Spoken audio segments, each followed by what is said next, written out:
બીજી જીવન જરૂરિયાત વસ્તુની કીટ એમને મારા ગામ સુદામડામાં આપી. જે ભરતભાઈ અવસાન પામ્યા છે તેમને નાના નાના 3 બાળકો છે. એમના પત્ની કામ કરી શકે એવું છે નહીં, નથી કામ કરી શકે એવું. એનું કારણ છે કે એમને સુવાસ ચડે છે. આમાં મારું કામ તો ખાલી એમને એમનું ઘર બતાડવાનું જ છે.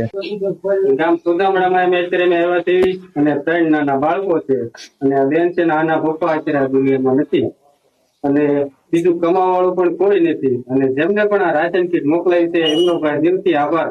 અમે ખાલી અમારાથી બનતી મહેનત કરવી છે અને રાશન કીટ બીજા અમને મોકલાવે છે અને અમે જેને જરૂરિયાત હોય ને એમના સુધી પહોંચાડવી છે. તો તમારો દિલથી આભાર કે તમે જરૂરિયાત લોકોને આવી સેવા પહોંચાડો. અને હોય જ્યારે દુઃખ હોય માગે જ ત્યારે માનવી, બાકી નોયે કોઈને નોય શોખ માગ્યા નો શંકરા. દુનિયામાં કોઈ માણસને માગવાનો શોખ નથી હોતો. એકવાર લાંબો હાથ તો કરી જવો કોઈને.